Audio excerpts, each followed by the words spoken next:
Admiral Elena Vasquez stood on the bridge of the UES Defiance and watched her fleet die. The tactical display showed it all in cold, cruel detail. Blue dots for human ships, red dots for the enemy. There had been so many blue dots 18 months ago when the war started. Now she could count them without trying. 47 ships. That was all that remained of Earth's once proud defense force. 47 ships against the red tide that filled the screen like a bloodstain. Spreading across dark water. The Vorath Dominion had come to end humanity. And they were very close to succeeding. Admiral, her tactical officer said. His voice was steady, but she could hear the fear underneath. Enemy fleet will reach weapons range in 6 minutes. Elena nodded. She did not need the reminder. She had been watching those red dots creep closer for hours. 300 Vorath warships, dreadnoughts the size of small moons, cruisers bristling with weapons that could crack a planet's crust, fighter carriers that held thousands of attack craft in their bellies. Against them stood 47 human vessels. Most were damaged. All were tired. The Defiance itself had holes in her hull that the repair crews had sealed with emergency patches. And prayers. Signal all ships, Elena said. Form defensive line at coordinates Luna 7. We make our stand here. She walked to the observation window and looked out at the blue marble of Earth. Hanging in the darkness. 8 billion people down there. 8 billion souls who were counting on her fleet to protect them. 8 billion lives that would end if she failed. The Vorath did not take prisoners. They did not negotiate. They did not show mercy. In 18 months of war, Elena had learned exactly what they did to the worlds they conquered. She had seen the footage from the colonies. She still had nightmares about it. Admiral, her communications officer turned in her chair. We are receiving a transmission from the Vorath flagship. Elena felt her jaw tighten. Put it through. The main screen flickered and a face appeared. It was not a human face. The Vorath were tall and thin, with gray skin that looked like stone and eyes that glowed with a sickly yellow light. This particular Vorath wore elaborate armor decorated with symbols that marked him as someone important. His name was Overlord Krazeth, and he had personally commanded the destruction of 12 human worlds. Human Admiral, Krazeth said. His translator made his voice sound like grinding rocks. I offer you one chance. Surrender your fleet and your world. The death will be quick. If you resist, it will be slow. Elena looked at that alien face. She thought about all the people who had died under his command. She thought about the colonies that were now nothing but ash and bone. She thought about the children who would never grow up because this creature had decided that humanity was a problem to be solved. Krazeth, she said, I have a counteroffer. Turn your fleet around. Go back to whatever dark hole you crawled out of and spend the rest of your miserable life wondering what would have happened if you had finished what you started here. Because if you come any closer, I promise you this, some of your ships will burn, some of your soldiers will die, and you will know that humans do not surrender. We do not kneel, and we do not go quietly into the night. Krazeth stared at her for a long moment. Then he made a sound that might have been laughter, brave words from a dying species. Your galactic compact allies have abandoned you. No one is coming to save you. You stand alone. Then we will die alone, Elena said. And we will take as many of you with us as we can. She cut the transmission. The bridge was silent. Every officer was looking at her. She could see the fear in their eyes. She could also see something else, pride, determination, the stubborn human refusal to give up even when all hope was lost. You heard me, Elena said. We fight. We make them pay for every inch they take. And we show the galaxy what humanity is made of. The crew turned back to their stations. Hands moved across controls. Weapons powered up. Shields came online. The fleet began to move into formation. Elena watched her people prepare for their last battle. She was proud of them. Every single one of them knew they were going to die today. And not one of them had suggested surrender. Not one of them had tried to run. They would stand together at the end. Admiral, her sensor officer frowned at his display. I am detecting something strange. Strange how? Energy signatures at the edge of the system. Very faint, but they are growing stronger. Elena walked to his station and looked at the readings. He was right. Something was out there. Something big. The signatures were unlike anything in their database. Can you identify them? No, Admiral. The energy patterns do not match any known civilization. Not Voroth, not any species in the galactic compact records. Elena felt a chill run down her spine. The galaxy was a big place. Humanity had only been exploring it for a few decades. There were countless species out there that no one had ever met. Most of them probably wanted nothing to do with the current war. But some of them might want everything to do with it. Keep monitoring, she ordered, and prepare for anything. The minutes ticked by. The Voroth fleet grew closer. Elena could see them now through the observation window. Massive shapes blotting out the stars. Death coming on silent engines. Admiral. The sensor officer's voice cracked. The energy signatures. They are. There, he did not finish the sentence. He did not need to. The display showed it all. Ships were appearing at the edge of the solar system. Not a few ships. Not dozens. Hundreds. Thousands. They materialized out of nothing. Their cloaking fields dropping to reveal vessels of every size and shape. Dreadnoughts that dwarfed even the Voroth capital ships. Cruisers in elegant formations. Carriers surrounded by clouds of fighters. The unknown fleet spread across the sensor display like a wave. Elena stopped counting at 2,000. Unknown vessels are powering weapons. The tactical officer reported. His voice was shaking. They are moving toward the Voroth fleet. Elena stared at the display. She could not believe what she was seeing. Who were these ships? Where had they come from? Why were they here? The Voroth had noticed the new rivals too. Their formation was shifting, ships turning to face this unexpected threat. Elena could imagine the confusion on Krazith's bridge. He had expected an easy slaughter. Instead, he now faced an armada that matched his own in size and seemed to surpass it in technology. "We are receiving a transmission," the communications officer said, "from the unknown fleet. They are hailing us specifically." Elena's heart was pounding. "Put it through." The screen flickered again. A face appeared. It was not human. It was not Voroth. It was something else entirely. The being had smooth, pale blue skin that seemed to shimmer slightly in the light. Large dark eyes that held an intelligence and warmth that Elena had not expected. Delicate features that might have looked fragile, if not for the strength in the creature's expression.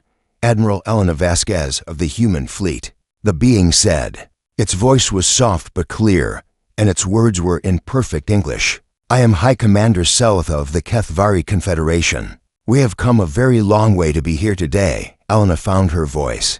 "I do not know your species. I do not know why you are here. But if you are offering help, I will not refuse it." Selitha's face changed in a way that might have been a smile. "We are not offering help, Admiral. We are repaying a debt. 40 years ago, a human ship found our ancestors dying in the void. Your people saved them when they had no reason to. They asked for nothing in return. That kindness preserved my species." Elena felt tears prick at her eyes. She had heard the story of the Wanderer. Every human had. It was one of the great tales of early space exploration. But no one had ever known what happened to the aliens they rescued. No one had ever heard from them again. Until now. "We have watched humanity from afar," Selitha continued. "We have seen you grow. We have seen you reach for the stars. And we have waited for the day when we could stand beside you as you once stood beside us." On the tactical display, the Kethvari fleet was accelerating toward the Voroth. Weapons were charging. Fighter craft were launching. Selitha's dark eyes seemed to look straight into Elena's soul. "Today, Admiral, you are not alone. Today, we fight together. And today, the Voroth will learn what happens when they threaten our family." The transmission ended. Elena stood frozen for a moment. Then she turned to her crew. They were staring at her with expressions of shock and hope and disbelief. "You heard her," Elena said. "We have allies. We have a chance. All ships, prepare to engage. Today we fight for Earth, and today we do not fight alone." The blue dots on the display began to move, and beside them, thousands of new allies moved as well. The battle for Earth had begun, 40 years earlier. The colony ship Wanderer drifted through the empty space between stars. Captain James Chen stood at the observation window and watched the darkness. This far from any sun, there was nothing to see except distant pinpricks of light. The Wanderer had been traveling for 6 months, heading toward a planet that long-range scans suggested might support human life. It was lonely work, boring work, but someone had to do it if humanity was ever going to spread beyond its home system. Captain, his first officer, a woman named Sarah Webb, approached with a data pad. "We are picking up something strange on the sensors." Chen turned from the window. "Strange how? Energy signatures. Very faint. They could be natural phenomena, but they could also be artificial." Chen took the data pad and studied the readings. His heart began to beat a little faster. Humanity had only recently learned that it was not alone in the universe. First contact with the Galactic Compact had happened just 2 decades ago. Since then, humans had met a dozen different alien species. But out here, in unexplored space, there were no guarantees about what they might find. "Change course," Chen ordered. "Let us take a closer look." The Wanderer adjusted its heading and moved toward the energy signatures. As they grew closer, the readings became clearer. Sarah was right. These were not natural phenomena. These were power systems. "Failing power systems. I am detecting a vessel," Sarah reported. "It is heavily damaged. Looks like weapons fire." "Captain, I think someone attacked this ship." Chen felt a chill run through him. Out here in the void, help was very far away. If someone was attacking ships in this region, the Wanderer could be next. But there was another possibility. Someone on that damaged ship might still be alive. Someone might need help. Life signs? Chen asked. Sarah checked her instruments. Her face went pale. "Yes, Captain. Thousands of them. But they are weak, very weak. If we do not do something soon, they will die." Chen made his decision without hesitation. "Bring us alongside. Prepare the medical teams, and open a channel to that ship." The Wanderer moved closer to the damaged vessel. Chen could see it now through the observation window. It was elegant in design, with smooth curves and graceful lines. But those lines were broken now. Great wounds had been torn in the hull. Entire sections were dark, their power gone. The ship was dying, and everyone on board was dying with it. "This is Captain James Chen of the human vessel Wanderer," Chen broadcast. "We have detected your distress. We are here to help. Please respond." For a long moment, there was only static. Then a voice came through. It was weak and filled with pain, but the translator software converted it to English. "Human vessel. I am Elder Kethsel of the Kethvari. We did not think anyone would find us. We did not think anyone would care." Chen leaned toward the microphone. "We found you, and we care. Tell us what you need." The story came out in fragments as the 2 ships connected and human medical teams boarded the damaged vessel. The Kethvari were refugees. Their homeworld had been conquered by an empire called the Voroth Dominion. Their people had been enslaved and slaughtered. This ship carried 12,000 survivors who had escaped the massacre and fled into unexplored space, hoping to find somewhere safe to hide. But the journey had been too hard. Their ship was damaged in the escape. Their supplies were running out. Their medical facilities could not handle all the wounded. When the Wanderer found them, they had been drifting for months, slowly dying one by one. Chen walked through the corridors of the Kethvari ship and saw things that would haunt him for the rest of his life. Families huddled together in the darkness. Children who had not eaten in days. Injured people lying on the floor because there were no beds left. And everywhere, the smell of despair and defeat. He found Elder Kethsel in what had once been the ship's command center. The Kethvari was old, his blue skin faded to a pale gray, his dark eyes dull with exhaustion. When Chen entered, Kethsel tried to rise but could not find the strength. "Please," Chen said. "Do not strain yourself. You have come to help us," Kethsel said. It was not a question. It was a statement of wonder. "But why? You do not know us. We have nothing to offer you. Why would you risk your ship and your crew for strangers?" Chen thought about the question. It deserved a real answer. "Because you needed help," he said simply. "And we were here. My people believe that when you have the power to help someone, you have the responsibility to try. It does not matter who they are or where they come from. It only matters that they need you." Kethsel stared at him for a long time. Then the old alien did something that Chen had not expected. He began to cry. Tears ran down his faded blue cheeks, and his thin body shook with emotion. "We thought we were alone," Kethsel whispered. We thought no one in this dark universe cared whether we lived or died. And then you came, strangers from a species we have never met, and you came to save us." Chen knelt beside the old alien and took his hand. "You are not alone anymore. I promise you that." The rescue took 3 days. The Wanderer gave everything it could spare: food, medicine, power cells, repair materials. The crew worked around the clock, patching holes in the Kethvari ship and treating the wounded. They pushed themselves beyond exhaustion because they knew that every hour mattered. When it was over, the Kethvari ship was stable again. Not perfect, but strong enough to continue its journey. Chen gave them coordinates to a planet in unexplored space that long-range scans showed was habitable. It was far from any major civilization, a place where they could hide and rebuild. Elder Kethsel stood at the airlock when it was time to part. He looked stronger now. There was color in his skin and light in his eyes. He clasped Chen's hands in his own and spoke with fierce intensity. "Captain James Chen, my people will never forget what you have done. We will tell our children, and they will tell their children. And this story will be passed down through generations. Someday, somehow, we will find a way to repay this debt. I swear it on my life and on the lives of everyone you have saved." Chen smiled. "There is no debt. Just take care of your people. Build a good life. That is all the payment we need." But Kethsel shook his head. "No, you do not understand. Among my people, kindness given must be kindness returned. It is the deepest law of our culture. You have saved us when we had nothing to offer in return. That creates a bond that cannot be broken. Wherever your people go, whatever challenges they face, know this: the Kethvari will be watching. And when the time comes, we will be there." The 2 ships parted ways. The Wanderer continued its mission. The Kethvari vessel disappeared into the unexplored regions of space.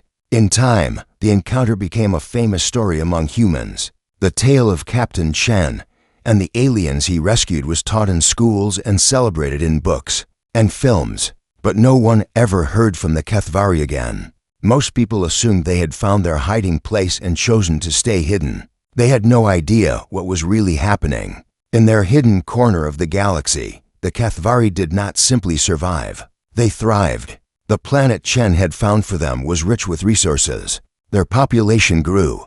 Their technology advanced. Within a generation, they had built a new civilization from the ashes of the old.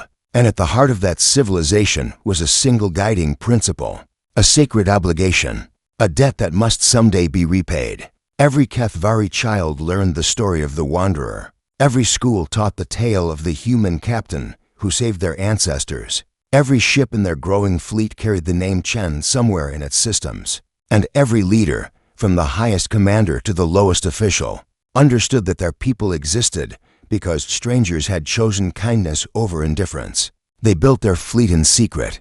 They developed weapons that no one in the known galaxy had ever seen. They trained their soldiers and prepared their ships and waited. They sent scouts to watch humanity from afar, hidden in the darkness of space. They saw humans spread to new worlds. They saw humans join the Galactic Compact. They saw humans grow strong and proud and hopeful. And then they saw the Vorath come. When the war began, the Kethvari Council convened an emergency session. The descendants of those 12,000 refugees looked at each other across the chamber and knew what they had to do. The debt was 40 years old, but it had never been forgotten. The time had come to repay it. High Commander Selitha, granddaughter of one of the original survivors, stood before the council and spoke the words that would send her people to war. Humans saved us when we were nothing. They asked for nothing in return. Now they face the same enemy that destroyed our ancestors. How can we do less for them than they did for us? The vote was unanimous. The fleet launched that same day. 2,000 ships crossed the empty spaces between stars. They traveled for weeks, their cloaking fields hiding them from any watching eyes. They carried with them the hopes and memories of an entire civilization. And they carried the words of Elder Kethsel, spoken 40 years ago in a broken ship drifting through the void. When the time comes, we will be there. The time had come, and the Kethvari were there. The battle at Luna turned the tide of the war. Admiral Elena Vasquez watched from the bridge of the Defiance as Kethvari ships tore through the Vorath formation like wolves through sheep. The alien vessels moved with a grace and speed that human technology could not match. Their weapons were devastatingly effective. Where they struck, Voroth ships died. Confirmed kill on enemy dreadnought. Her tactical officer reported. His voice had changed in the last hour. The despair was gone, replaced by something like hope. That makes 15. The enemy formation is breaking apart. Elena allowed herself a small smile. 15 Voroth dreadnoughts destroyed in a single engagement. A week ago, that would have seemed impossible. A week ago, she had been preparing to die. On the screen, she watched a Kethvari cruiser dance around a Voroth battleship. The alien vessel fired precise bursts of energy that cut through shields and armor, like they were made of paper. The Voroth ship tried to return fire, but the Kethvari was already gone. Moving to a new position with impossible speed. The Voroth are retreating, Sarah announced. Multiple ships jumping to hyperspace. They are running, Admiral. They are actually running. A cheer went up from the bridge crew. Elena understood their joy. For 18 months, they had known nothing but defeat. They had watched friends die and worlds burn. They had been pushed back and beaten down and told that resistance was hopeless.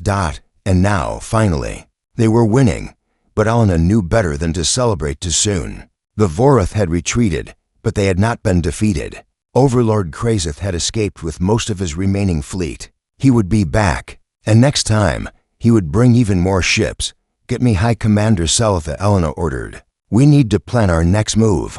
The transmission connected, and Selitha's blue face appeared on screen. The Kethvari commander looked tired but triumphant. Behind her, Elena could see the busy activity of a warship's bridge. Admiral Vasquez, Selitha said, a great victory today. Your people fought with honor. We would have been destroyed without your help. Elena replied honestly, I still cannot quite believe you are real. We thought the Kethvari were just a story. Selitha's expression shifted in what Elena was learning to recognize as a smile. Stories have power, Admiral. The story of your Captain Chen gave my people hope when we had none. It reminded us that kindness exists in the universe, that strangers can become family. We built our entire civilization around that story. And now we are here to write a new chapter. Elena nodded slowly. The Voroth will return. You know that. They do not accept defeat. They will come back with everything they have. We know. Selitha agreed. Which is why we cannot simply defend. We must attack. We must take the war to them before they can recover. It was a bold strategy. A dangerous strategy. But Elena could see the logic in it. If they waited for the Voroth to strike again, they would be back in the same desperate position. The only way to win this war was to go on the offensive.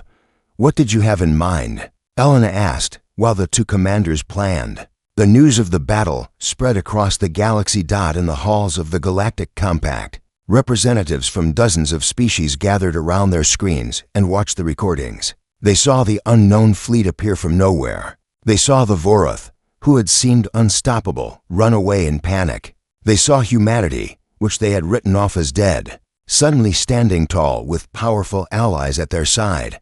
The reactions varied. Some species were amazed. They had never heard of the Kethvari. No records existed of such a civilization. Where had they come from? How had they developed such advanced technology? And most importantly, why had they come to help the humans? Other species were afraid. The Voroth Dominion had been the greatest military power in the known galaxy. If these Kethvari could defeat them so easily, what else might they be capable of? Could they be trusted? Or would they turn their weapons on other civilizations' necks? And some species felt something that surprised them. They felt shame. The humans had asked for help. They had begged for it. They had pleaded with the Galactic Compact to send ships, to honor their mutual defense treaties, to stand against the Voroth threat. And the Compact had refused. Too dangerous, they said. Too risky. The Voroth were too powerful. Better to let humanity fall than to provoke a wider war. But now strangers from unexplored space had done what the Compact would not. They had come to help. They had risked everything for a species they barely knew, simply because it was the right thing to do. In a quiet conference room on the Compact's capital station, a group of young diplomats gathered to discuss what they had seen. We abandoned them, said a Telani representative, her voice heavy with regret. We called them allies, and then we left them to die. We were protecting our own people. Another diplomat argued. The Voroth would have attacked us next if we had intervened, would they? The Telani turned to face her colleague. Or did we simply tell ourselves that because it was easier than fighting? The humans did not know the Kethvari. They had no alliance with them. They had nothing to gain by rescuing those refugees 40 years ago. But they did it anyway. And now the Kethvari have come to repay that kindness with 2,000 warships. Meanwhile, we sat on our hands and watched our allies burn. The room fell silent. No one had a good answer. Far from the compact's comfortable stations, in the dark spaces between stars, the word spread to places that the diplomats never saw. Slave worlds, conquered territories, prison planets. Everywhere the Voroth Dominion had planted its flag, people heard whispers of what had happened at Earth. On a mining colony called Dresk 7, a group of workers gathered in secret to listen to a smuggled transmission. They were Frel, a species that the Voroth had conquered decades ago. Their people had been slaves for 3 generations. They had forgotten what freedom felt like, but they had not forgotten how to hope. "You heard the news," said their leader, an old Frel named Corvin. "The humans survived. They have allies now. Powerful allies. The Voroth ran away. So what?" Another worker said bitterly. "Even if the humans win their war, they will not come here. We are too far away. We are not their problem." Corvin shook his head. "You do not understand. It is not about whether they come here. It is about what their victory means. For the first time in decades, the Voroth lost. They can be beaten. They are not invincible. If they can fall at Earth, they can fall anywhere." The workers looked at each other. A new light was kindling in their eyes. It was small and fragile, but it was there. Hope. The Voroth have stretched themselves thin. Corvin continued. "They are fighting on one front now. If they have to fight on 2 fronts, or 3, or 10, they might break. And we could be one of those fronts. We could rise up. We could fight. We could be free. We would need weapons," someone said. "We would need organization. We would need help. We would need to reach the humans," Corvin agreed. "We would need to tell them that we are here, that we are ready, that we are willing to fight if they will lead the way." It was a dangerous plan. The Voroth punished rebellion with extinction. But the workers of Dresk 7 had been slaves for too long. They were tired of fear. They were ready to take the risk. "I will go," said a young Frel named Mira. "I will find a way off this world. I will reach the human fleet. I will tell them that the Voroth's empire is ready to crumble. All it needs is a push." Corvin looked at her with pride and sorrow. "You might die trying." "I might," Mira agreed. "But at least I will die free. At least I will die fighting. That is more than I can say for the life I have now." She left that night, hidden in a cargo transport bound for a trading station. It would take her weeks to reach human space. She did not know if she would make it. She did not know if the humans would listen. But she knew she had to try. Across the Voroth Dominion, similar scenes were playing out. Slaves were whispering. Conquered peoples were gathering. The embers of rebellion that had been stamped out for decades were beginning to glow again. The humans did not know it yet. They were focused on their own war, their own survival. But they had started something bigger than themselves. Their alliance with the Kethvari had sent a message that echoed through the galaxy. The mighty can fall. The hopeless can be saved. And kindness, given freely without expectation of return, can change the course of history. The war for Earth was about to become a war for everything. Admiral Elena Vasquez stepped onto the Kethvari flagship and felt like she had entered another world. The ship was called the Wanderer's Hope, named in honor of the human vessel that had saved the Kethvari ancestors 40 years ago. Every surface was smooth and elegant, with gentle curves that seemed to flow into each other like water. Soft light came from panels that Elena could not identify. The air smelled clean and fresh, nothing like the recycled atmosphere of human warships. High Commander Selitha met her at the airlock. The Kethvari leader was tall and graceful, her blue skin catching the light in ways that made her seem almost luminous. She wore a simple uniform with no medals or decorations, but the way she carried herself left no doubt that she was in command. "Welcome to our home, Admiral," Selitha said. "We have much to discuss."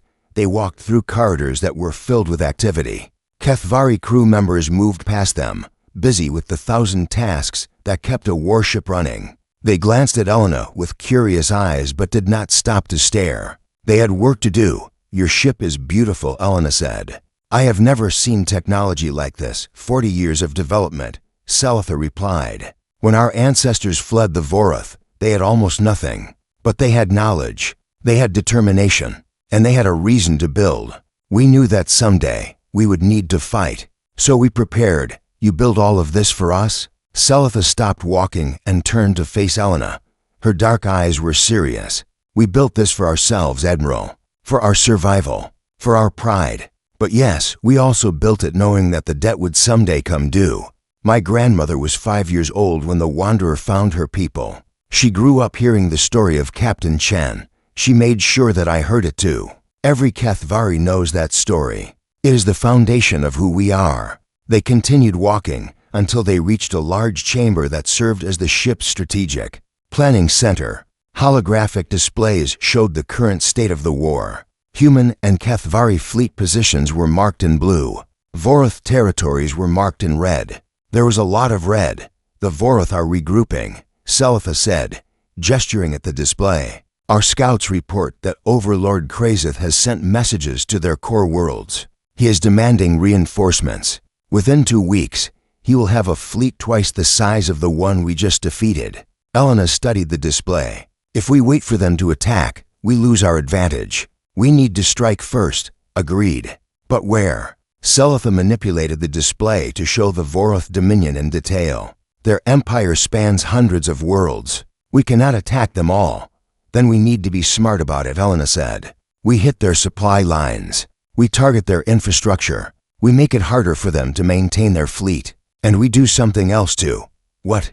Elena pointed at the display. "These worlds here, the ones marked as conquered territories. The Voroth have slaves on all of them, right? Species they defeated and subjugated." Salitha nodded slowly. "Yes, the Voroth have built their empire on the backs of the species they conquered. Millions of people live under their rule. Then those people are potential allies. If we can reach them, if we can help them rise up, the Voroth will have to fight a war on multiple fronts. They will have to split their forces, and that gives us a chance." Salitha studied Elena for a long moment. Then she made that expression that Elena had learned to recognize as a smile. "Captain Chen would be proud of you, Admiral. You think like a Kathvari." Before Elena could respond, an officer interrupted them with urgent news. A small ship had been detected approaching the fleet. It was broadcasting on human frequencies, sending the same message over and over.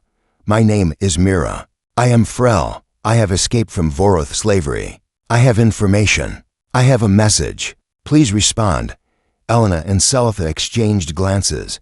"Bring her aboard," Elena ordered. Mira arrived an hour later. She was thin and tired and clearly terrified, but she stood straight and spoke clearly. She told them about Dresk 7. She told them about the other slave worlds. She told them about the whispers spreading through the Voroth Dominion, the hope that was kindling in hearts that had been dark for generations. "We are ready to fight," Mira said. "We have been waiting for someone to lead us. We have been waiting for a sign that rebellion is possible. Your victory at Earth was that sign. Please, help us. We will fight beside you. We will die beside you if we must. Just give us the chance to be free." Elena looked at this young woman who had risked everything to cross the galaxy. With a message of hope, she thought about the people Mira had left behind, the slaves who were waiting for a sign that their sacrifice would not be in vain. "We will help you," Elena said. "I promise you that." The planning took 3 days. Elena, Salitha, and their staffs worked around the clock, developing a strategy that was both ambitious and dangerous. They would split the fleet into multiple strike groups. Each group would target a different part of the Voroth Dominion. Some would attack supply depots, some would raid communication stations, and some would go to the slave worlds to deliver weapons and training and hope. "This is a huge risk," Elena admitted during one late-night session. "We are spreading our forces thin. If the Voroth concentrate their fleet against any one of our groups, that group is dead." "The Voroth will not concentrate their fleet," Salitha said. "They cannot. They have too many fires to put out. That is the whole point of this strategy. We make them react to us instead of the other way around. And the slave uprisings? Elena asked. Are we sure they will actually fight?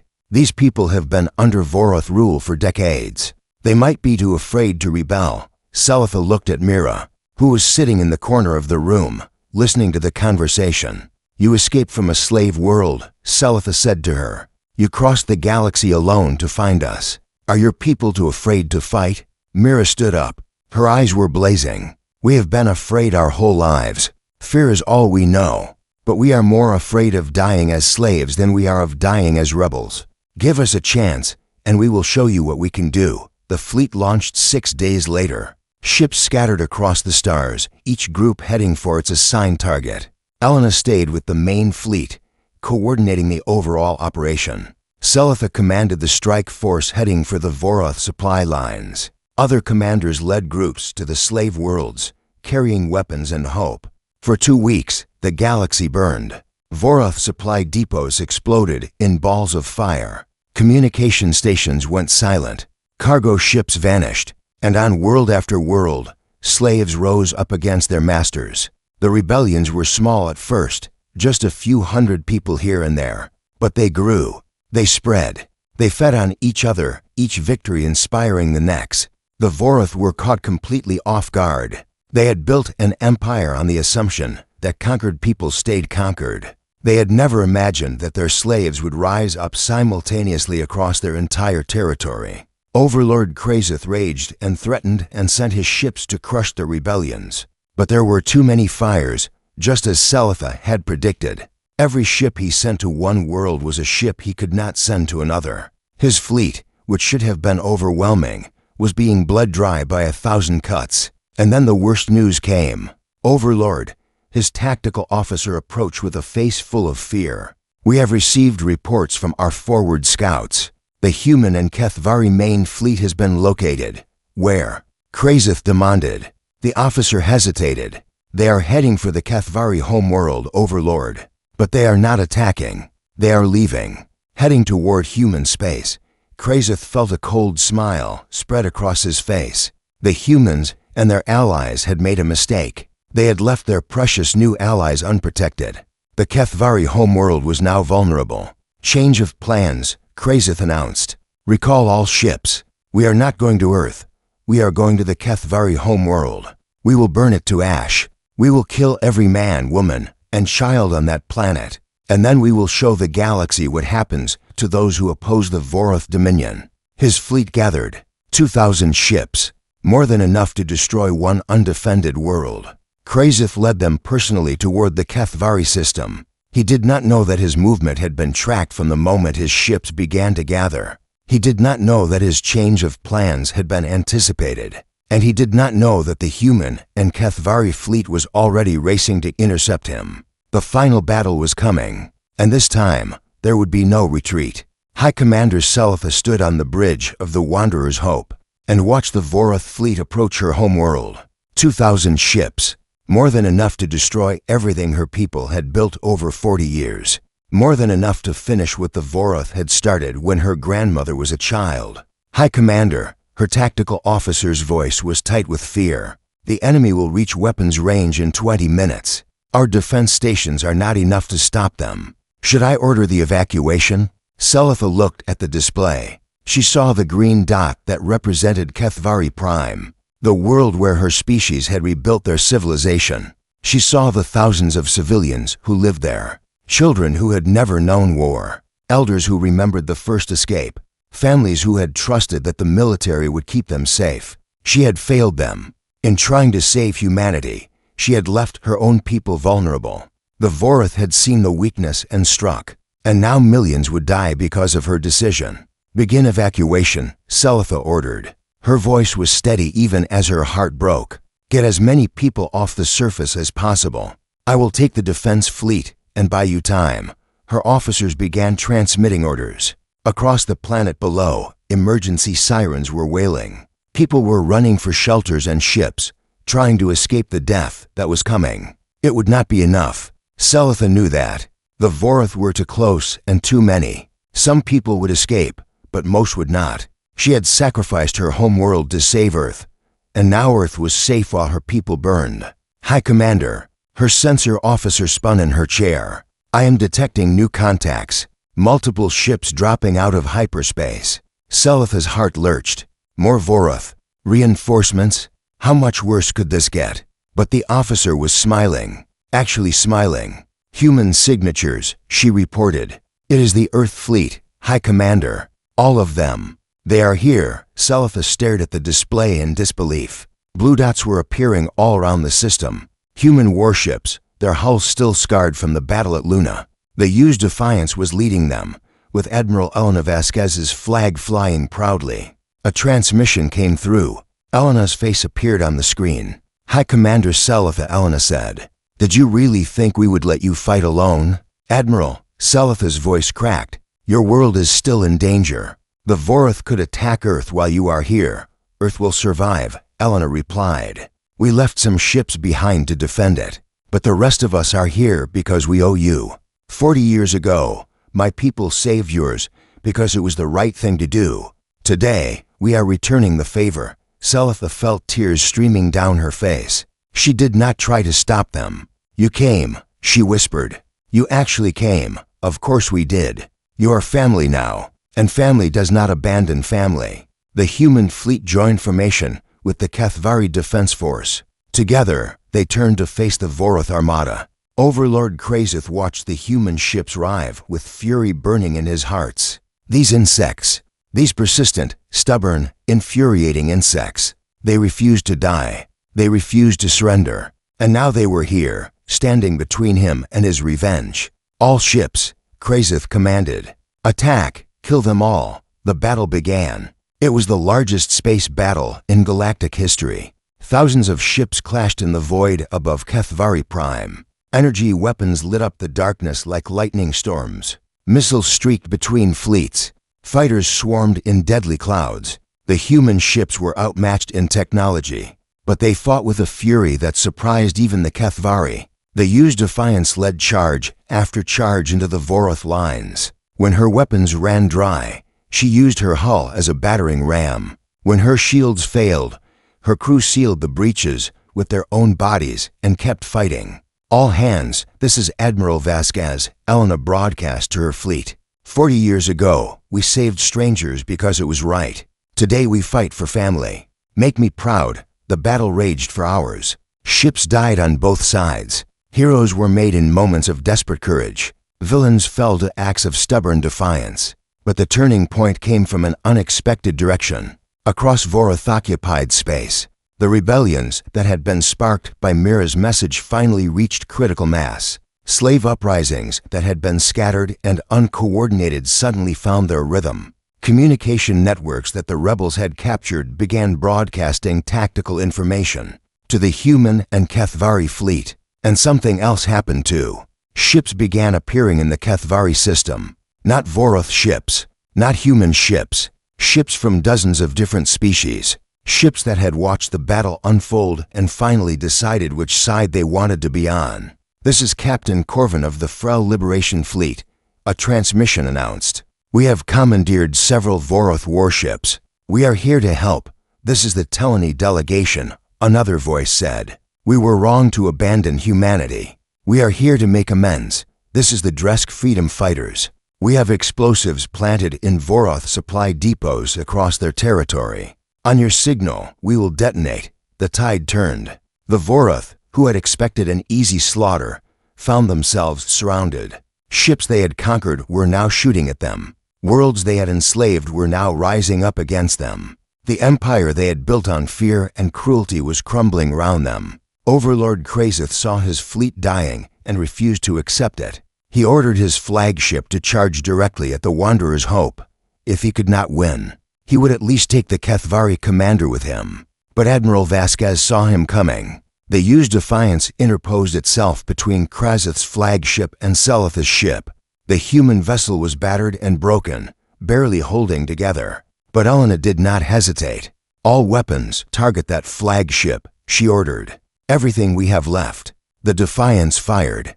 The Voroth flagship fired back. For a moment, the two ships were locked in a duel of pure destruction. Then Krazith's ship exploded. The Voroth fleet broke. Without their leader, without hope of victory, the surviving ships scattered in all directions. Some,